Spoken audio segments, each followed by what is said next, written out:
Ek slaan my oë oop na die berge. Waarvandaan sal daar vir my hulp kom? My hulp kom van die Here wat die hemel en aarde gemaak het. Hy bly vir altyd getrou en sal nooit die werk van sy hande laat vaar nie. Amen. Gemeente van Doringkloof, genade en vrede vir julle. Amen. Gemeente, dis vandag Pinkstersondag en ons gaan voort met ons reeks uit Openbaring uit. Ek gaan vandag vir ons saam lees daar uit Openbaring 3 uit. Maar voor ons saam lees, kom ons bid saam. Here, baie dankie dat ons vandag as gemeente by mekaar kan wees. Here, weer op so 'n manier wat ons by ons huise is of by ons werke is en wanneer ons ook al na hierdie preek luister, dat ons werklik die Heilige Gees sal sien. Here, so op Pinkstersondag, dan weet ons dat die Heilige Gees gekom het en ons as gemeente kan nie sonder die Heilige Gees leef nie. Ons gesin kan nie sonder die Heilige Gees leef nie. Here, ek kan nie sonder die Heilige Gees leef. Here, kom en vervul ons harte.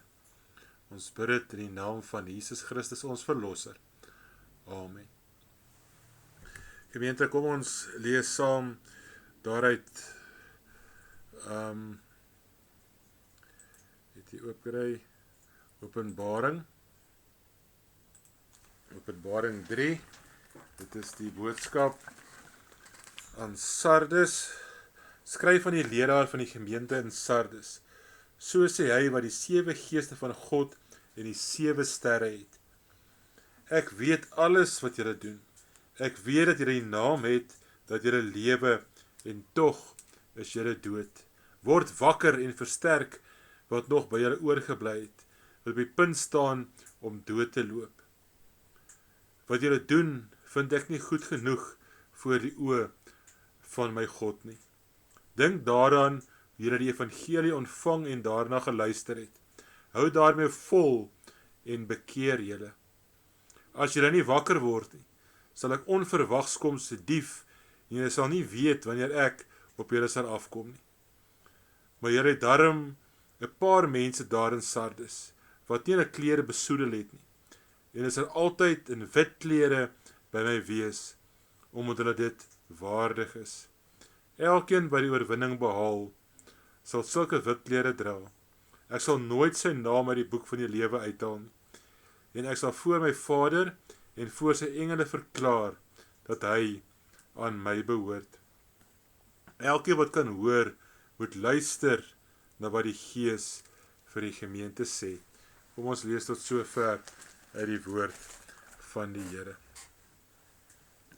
Dit moet daarom 'n geweldige groot skok wees as Jesus self kom en hy sê vir 'n gemeente of vir jou dat jy eintlik geestelik dood is. En dit is presies wat Jesus dan kom en aan die gemeente hier in Sardes gesê het. Hulle sê jy die naam dat jy lewe, maar in werklikheid is jy dood. Dit beteken jy die reputasie dat jy 'n Christen is, jy die reputasie dat die lig uit jou skyn en dat mense na jou opkyk as gelowige, maar eintlik binne in jou is jy geestelik dood. Vergelyk Sardes vir 'n oomblik met die gemeente van Smyrna, wat ons ook na hierdie week gekyk het, en kyk na die verskille tussen Sardes en Smyrna. Smyrna was aan die dood oorgelewer, en hulle is vervolg, maar hulle het gelewe. Sardes het lewende gelyk, maar was dood. Dood onder die dekmantel van sonde. Dis soos die sterre wat die wetenskaplikes ons vertel wat die aarde se lig eers na maande of jare die aarde sal bereik. Die ster kan argumente onthaalbaar al 6 maande gelede vergaan het en dan kan ons nog steeds sy lig hier op aarde sien. Intussen is dit die lig van die verlede, die lig wat dit was terwyl die ster reeds dood is.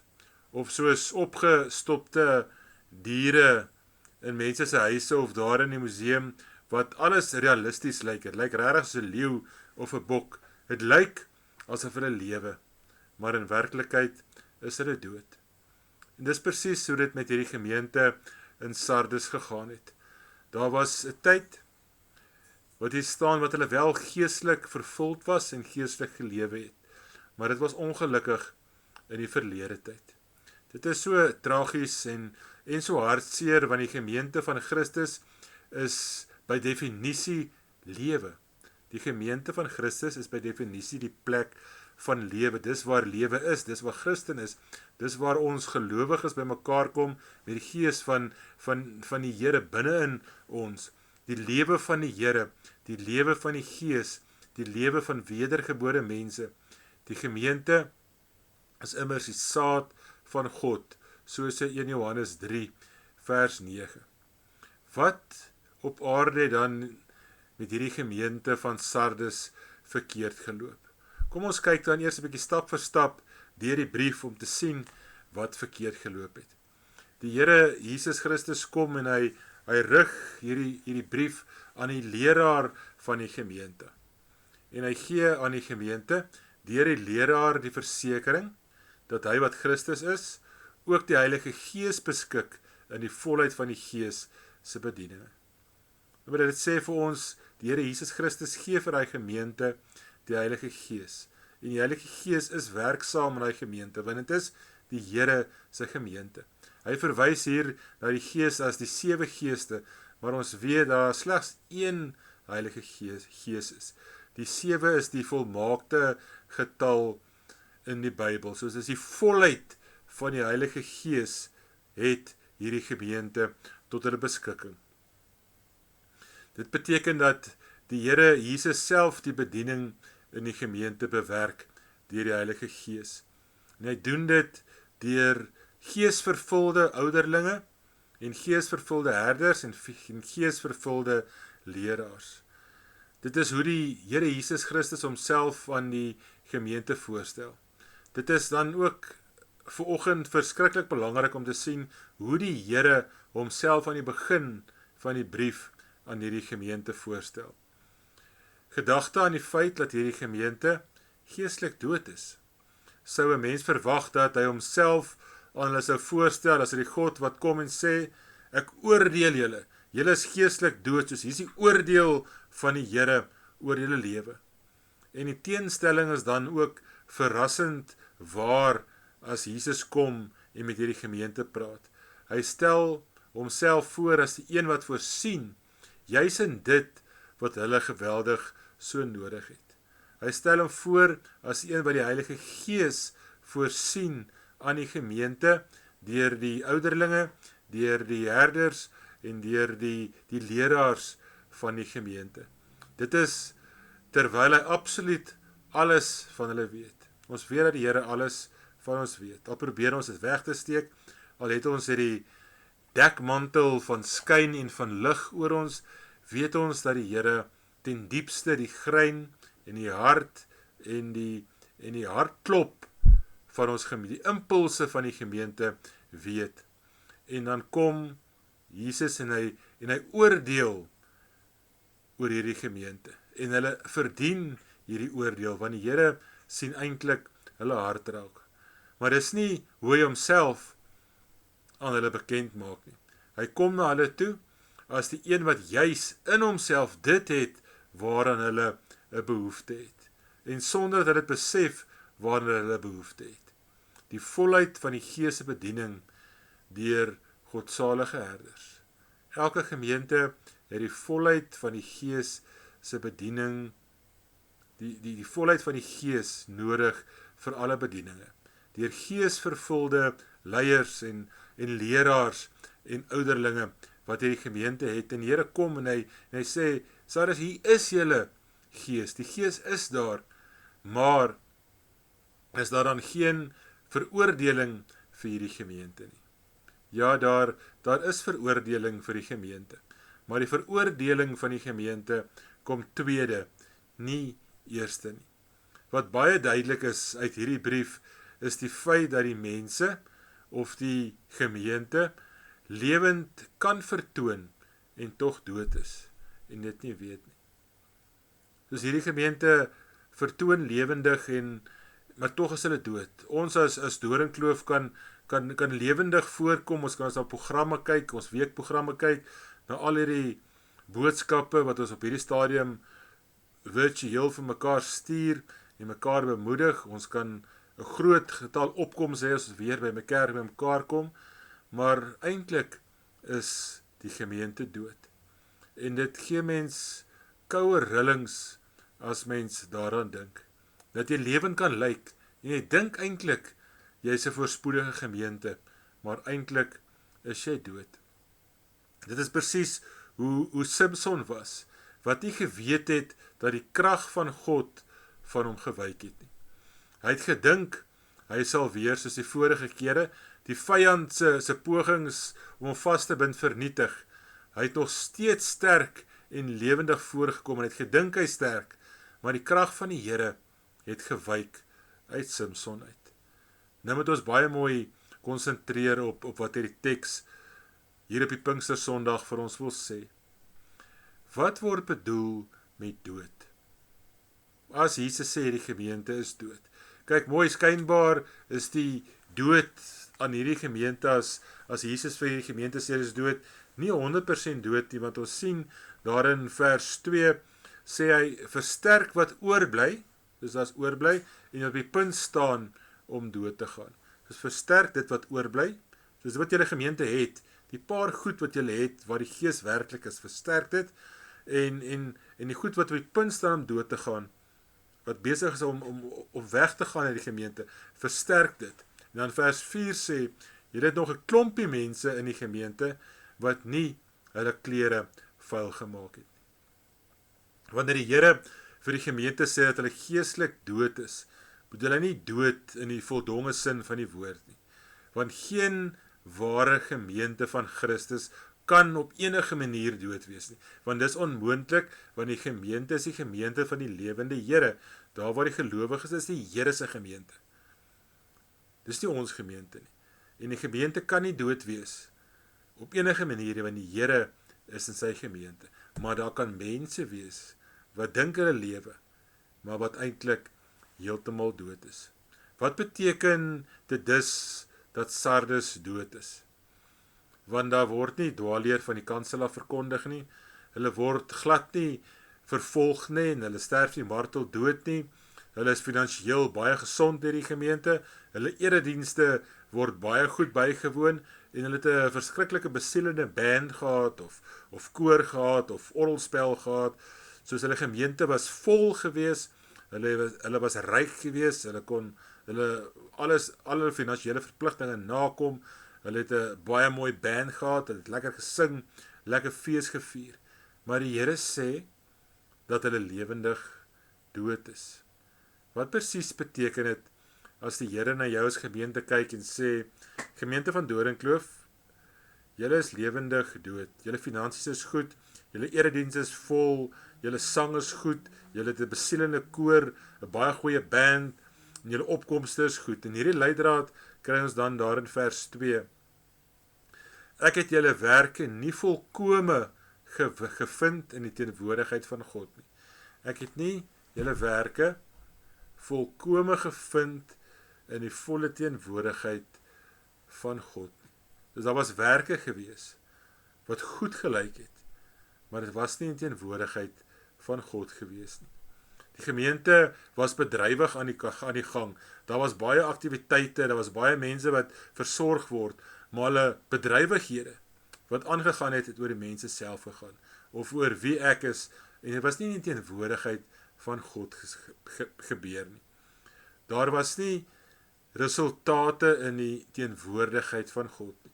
Daar was resultate in mense geleë, mense wat charismaties is, en mense wat vooruitstrewend is en sterk leierseienskappe het, maar die Here was nie verteenwoordig in sy gees by hierdie bedrywighede en baie bedrywighede van hierdie gemeente nie. Nou kan ons vir onsself afvra vanoggend so op Pinkstersondag, hoe is so iets moontlik? Dis omdat die verbinding van hierdie gemeente van Sardes versteur is met die hemel.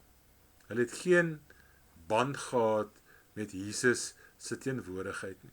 Dis 'n verbreeking van 'n kontrak, terwyl die uiterlike baie goed aangegaan het, want daar was baie sterk leierskap gewees, en mense wat graag baie by die kerk wou gewerk het, maar dit was die verbreeking van 'n kontrak gewees. Daar was skyn van lewe geskep by hierdie gemeente. Maar die kontrak met die eintlike kragbron van die lewe, en dis Jesus Christus, in die teenwoordigheid van die Here te lewe, was verbreek.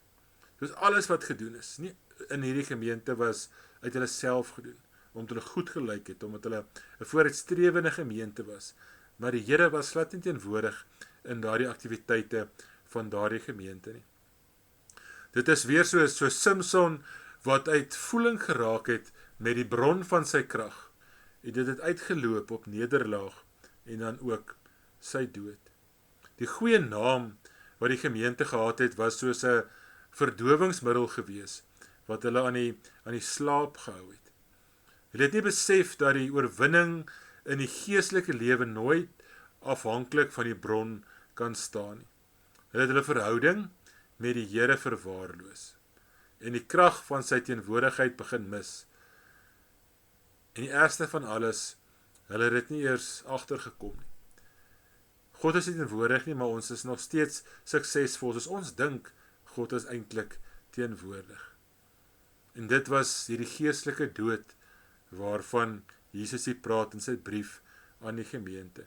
Dood beteken om afgesny te wees van die bron van die lewe, om buite kontak te wees, om nie kontak te hê met die bron van jou lewe nie. En dit is dan in der waarheid waar dat jy baie aktief kan wees en baie geloofsbedrywighede en nogtans in 'n posisie te wees waar jou verhouding met die Here verwaarloos word. Jy is besig met baie dinge, maar jou verhouding met die Here word verwaarloos. En jy ken nie werklik die Here nie. Jou kontak met die hemel, jou kontak met God is verbreek. In hierdie geval was dit byna byna is eintlik in groot bult gedruk van die gemeente, almal van die gemeente waar. En dit sal onvermydelik daartoe lei dat sonde dan 'n subtiele manier kry om so in die vel van die gemeente in te kruip.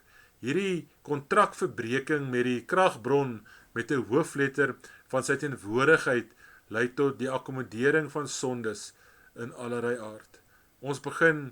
Die gemeente begin akkommoderend te wees teen goed wat die Bybel sê sonde is.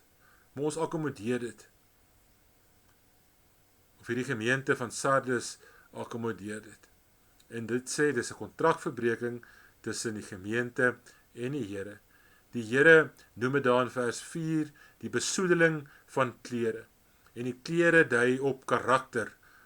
As jy onbesoedelde klere het, jou klere is skoon, het jy godsvrugtige karakter. Maar as jou klere vuil is, dan is jy nie regtig gehoorsaam nie. Doen jy nie regtig geesvervuld wat die Here sê, wat reg en verkeerd is nie. Jy maak maar hier en daar kompromieë, net om by jou omgewing aan te pas, net om by die wêreld van die tyd aan te pas. Selfs hier van die Bybelse tye af, sien ons dat 'n gemeentes begin kompromieë maak, net om soos die wêreld te lyk. Ons het donderdag ook daarna gekyk waar die gemeente Sondag kerk toe gekom het, maar in die week het hulle maar besigheid gedoen soos die ou langsom wat nie 'n gelowige was nie. In alle gemeentes is daar dan altyd diegene wat aan die brand is vir die Here. Dis altyd waar. In enige gemeente is daar 'n paar persone of baie persone wat werklik aan die brand is van die Here. Soms is dit eintlik 'n baie klein groepie in 'n gemeente van aktiewe lidmate wat aan die brand is van die Here en graag 'n verskil wil maak in die samelewing in mense se harte soos in Sardes. Die Here het altyd hierdie klein groepie mense wat nie die knie sal buig voor Baal nie. Ons kan dit ook lees daar in Romeine 11 vers 1 tot 5. Dit is die mense, diegene wat besef dat hulle verbinding met die teenwoordigheid van die Here en 'n oorwinnende lewe oor sonde, dis belangrik. Die teenwoordigheid van die Here in 'n lewe en 'n oorwinnende lewe oor sonde die belangrikste van alles is. Hulle is waardig, sê die Here daar in vers 4. En hulle sal dan, omdat hulle waardig is, en hulle is in teenwoordigheid van die Here, en hulle leef in 'n oorwinnende lewe oor die sonde, sê die Here, is hulle klere wit, is hulle klere skoon. Dit is sy belofte. Dis wat dit beteken, dat hulle die ewige reinheid en heiligheid sal geniet, daar in Openbaring 19 vers 8, en Openbaring 19 vers 14. Maar dan moet ons ook vanoggend baie mooi kyk hierso. Die Here sluit glad hier nie die res van die gemeente uit wat dood is nie. Uit hierdie beloftes dat hulle ewige lewe sal hê nie. Ja, en hulle dood sal bly en nie gaan agslaan op die woord van die Here nie. En nie gaan wakker word uit hulle sondes nie. Sal die Here teen hulle kom staan. Dit staan nie in die gedeelte soos 'n dief in die nag wat ons saam gelees het. Maar dit is glad nie sy wil vir enige mens dat die Here teen jou gaan staan of teen die gemeente gaan staan nie. Die Here se wil is bekering vir jou, bekering vir die gemeente en werklike herlewing. Sy wil is dat elke lidmaat, elkeen van ons, hulle lewe in sy teenwoordigheid sal lewe. En sy teenwoordigheid sal saambring na ons gemeente toe. In oorwinning oor die versoeking van sonde, die eie ek. Die toestand van die dood in aanhalingstekens waarin 98% van 'n gemeente hulle self bevind, is glad nie onomkeerbare kondisie nie. Daar kan 'n wakker word plaasvind en 'n bekering. Enige gemeente kan 'n wakker word plaasvind en sien, dis die woord van die Here, dis wat die woord van die Here vir ons sê, en bekering. En wat is hierdie pad dan van herlewing of 'n vernuwing? En die Here wys hier 5 eenvoudige stappe. Dit is ook nie so moeilik om eers te onthou nie, en ek wil die uitdaag om hierdie 5 maklike stappe te onthou, wat die Here dan ook hier in vers 2 vir ons gee in vers 3. In die eerste plek sê die Here, word wakker. Word wakker, kom tot die besef van julle ware toestand. Kom uit hierdie sluimerende en slapende toestand. Moenie langer onverskillig staan nie. Word wakker is punt 1. Punt nommer 2, red wat dit nog oor is. Kyk aan vers 2. Kyk in jou gemeente rond en red en werk regtig hard aan die klein bietjie wat nog oor is in die gemeente. Red wat 'n redde is. Versterk dit en die klein handjie van mense, die klein handjie van bedieninge wat julle het, wat oor is. Alles in die gemeente is nie verlore nie. Tensy tussen julle is daar nog diegene wat absoluut aan die brand is vir die evangelie boodskap van die Here. Julle het steeds die prediking van die woord. Die woord word verkondig. Die gees van die Here is aan die werk in elke gemeente. Dus die woord word verkondig, die gees van die Here word verkondig, God se genade is in die gemeente teenwoordig. Maar gebruik hierdie genade middel. Nommer 1, word wakker. Besef dat daar's 'n verdowingsmiddel. Jy lyk baie goed, maar jy's eintlik aan die slaap. En dan kyk rond en doen navorsing en red wat te redde is in jou gemeente. En dan verder, punt 3, onthou. Onthou wat aan julle onderrig word. Wat julle geleer het van kleins af, wat nog al die jare in die kerk verkondig is. Onthou wat julle gehoor het. Onthou die leer van die apostels. Word deur die herinnering van die waarheid aangevuur en versterk. Met ander woorde, keer terug na die evangelie boodskap. Met ander woorde, keer terug na die woord van die Here. Gemeente, word wakker. En red wat 'n redde is. En keer terug na die woord van die Here toe. En dan die volgende een is hou vol. Eintlik beteken dit wees dan, as jy dan die woord van die Here ken en teruggekeer het na die evangelie boodskap, gehoorsaam dit. wees gehoorsaam. Moenie jou laat mislei en moenie dat die vyand julle van koers afgryp nie. Gryp opnuut die boodskap van die evangelie aan. Word wakker, red wat te redde is en onthou wat jy geleer het, keer terug na die woord toe en hou vol, wees gehoorsaam aan dit wat jy in die woord leer. En dan die laaste 5de punt, die belangrike punt, bekeer julle, draai om, laat die Gees julle denke verander. Laat die Gees julle 180% omdraai. Bekering beteken om saam met die Here teen jouself te staan. Bekering beteken om saam met die Here teen jouself te staan. Dis die onophoudelike lewenshouding van 'n ware Christen. Die onophoudelike lewenshouding van 'n ware Christen is om saam met die Here teen jouself te staan. Dis bekering. Ons kan eintlik sê vir jou persoonlike lewe ook, maar hierdie gemeente spreek, hierdie Bybel, die woord van die Here spreek tot vandag toe, aan ons as gemeente in Doringkloof, soos die Here spreek tot jou, as lidmaat van die gemeente, en tot ons as gemeente Doringkloof Familiekerk.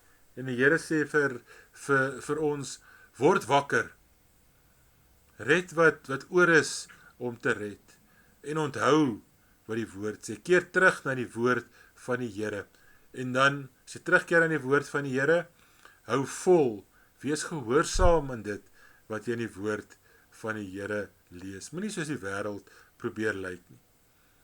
Hou vol daarmee. As jy dit alles het, bekeer jou.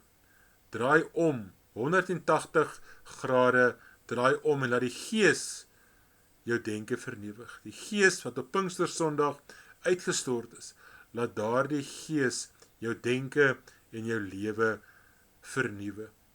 En dis 'n onophoudelike proses vir elkeen van ons. Van waar ons lewe ook vir die Here gegee het, doen ons dit elke dag om saam met die Here teen die eie ek te staan, teen jouself te staan. 'n individu of 'n gemeente of selfs 'n kerk, denominasie wat wakker word, wat werklik wakker word en die evangelie boodskap, hierdie woord van die Here vasgryp en tot bekering kom en die waarheid gehoorsaam, sal vernuwing beleef. In die land waarin daai gemeente dominasie dan ook is, sal vernuwing beleef.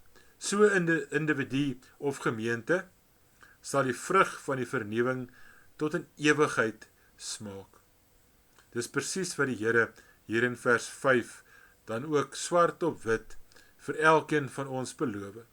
In die eerste plek, julle sal vir ewig 'n perfekte heiligheid geniet. Wit klere dra. Ek sal vir ewig en altyd bevestig dat julle myne is. Ek sal nie julle naam uit die boek van die lewe vee nie. Die feit dat die Here nie julle name uit die boek van die lewe sal verwyder nie, is 'n geweldige positiewe stelling wat die Here aan hierdie gemeente gee. Hy sê, ek sal in die ewigheid voor my Vader en die engele bely en bevestig dat julle aan my behoort. Niks sal julle uit my hand kan ruk nie. As jy lewe vir die Here gegee het, as jy deel is van die verbond, kan niks jou die hand van die Here ruk nie. Die Here hou jou vas en die wêreld en die Satan kan jou nie uit die hand van die Here ruk nie. Permanent, ewige herlewe. Dan 'n mens dan ook dan kan kom vra, beteken dit dan dat 'n gelowige se naam wel uit die boek van die lewe verwyder kan word? En die antwoord hier is 'n besliste nee, glad nie. Jou naam kan nie uit die boek van die lewe verwyder word, op geen manier nie. Hierdie woorde van die Here is 'n belofte. Jou naam kan nie uit die boek van die lewe verwyder word nie. Die Here gaan jou nie uit sy hand laat val nie. Dis die Here se belofte. Dis glad nie 'n dreigement wat die Here vir ons gee nie. Hy sê dan juis dat jou naam nie sal verwyder word hier op swart en wit in die Bybel nie. Hoe kan ons dan dink laat dit wel moontlik is, dat ons die ewige lewe, jou naam uit die boek verwyder kan word. Dis glad nie wat Jesus bedoel nie, dis glad nie wat die woord van die Here vir ons gee nie. Hy bedoel dit hier positief, hy haal nie uit nie, en hy voeg glad nie lukraak enige name by die boek by nie. Eintlik is dit goeie nuus, en nog beter as dit. Die mens wat 'n lewendige verhouding met die Here beleef, kan weet dat sy of haar naam in die boek van die lewe staan. En jou boek van die lewe, jou naam wat in die boek van die lewe staan al reeds van voor die begin van die skepping af in die boek. En dit is 'n ongelooflike wete om dit te besef, dat jou naam, dat die Here jou uitgekies het, voor die skepping, voor Adam en Eva geleef het die Here jou gekies, het die Here jou op jou naam geroep, en is jou naam in die boek van die lewe opgeskryf. Daar is nie 'n manier hoe 'n vastige gelowige dit kan verloor nie. Daar is nie, dit is van A tot Z, is die werk van God alleen. En as jy nie saam my stem nie, of dit nie glo nie, gaan lees regtig uit die Bybel, gaan lees die woord van die Here daar in Romeine 8, vers 26 tot 39. Romeine 8, vers 26 tot 39, en ek gaan nie nou saam lees nie, gaan lees dit gerus self daar by jou huis. As 'n verloste gelowige in Christus is, dan is dit omdat hy my uit vrye genade verkies het om sy kind te wees. Voor die skepping reeds. Voor die skepping reeds het die Here jou gekies uit sy vrye genade om 'n kind van die Here te wees. En Christus het my van die kruis verlos. Christus het jou aan die kruis verlos. En my bekering en my geloof en volharding is sy geskenk aan my en sy werk deur my, deur die Heilige Gees. Dit het niks te maak of ek gehoorsaam is goed of ek presteer. Wat 'n blye dag sal dit wees wanneer die lewende Here in sy skitterende teenwoordigheid van sy engele en gerubs my naam en jou naam uit die boek van die lewe sal voorlees. Daardie vooruitsig maak dit die moeite werd om uit te hou en aan te hou en werklik te volhard. Ek wil net weer eens vir jou gesin en vir ons as gemeente net weer hierdie 5 eenvoudige stappe tot vernuwing herhaal. Word wakker. Gemeente van Doringkloof, word wakker en red wat oor is. En onthou, wees gehoorsaam. Keer terug na die evangelie boodskap en hou vol. As jy terugkeer in die Bybel toe in die woord van die Here, dan is jy gehoorsaam en jy hou daaraan vas aan hierdie evangelie boodskap. En dan bekeer jy. Jy laat die Gees toe om jou denke elke dag te verander, 180 grade om te draai. Bekering beteken om saam met die Here teen jouself te staan. Dis die onophoudelike lewenshouding van die ware Christen. Elke dag van jou lewe. Kom ons bid saam. Here Jesus, baie dankie dat ons hier op Pinkstersondag net kan weet dat U die Heilige Gees vir ons gestuur het, sodat ons nie alleen hoef gelowige te probeer wees nie. Dat ons nie alleen gemeente hoef te probeer wees nie. Elke gemeente, ons as Doringkloof is geroep op U naam. Here, ons kan nie dood wees nie, want dan U Gees sal altyd daar wees. Here, daar gaan altyd 'n handjievol mense in 'n gemeente wees wat brand vir die Here en die Here se wil doen. Here, ek bid vir herlewing in Suid-Afrika. Ek bid vir herlewing in NG Kerk, ek bid vir herlewing in Doringkloof Familiekerk. Here, laat U wil geskied in elkeen van ons lewe, laat U wil geskied in die lewe van die gemeente in Doringkloof. Ons bid dit in Jesus se naam. Amen. Gemeente van Doringkloof, die Here sal julle seën en julle beskerm. Die Here sal julle genadig wees en tot julle redding verskyn. Die Here sal hoor as julle bid en aan julle sy vrede gee.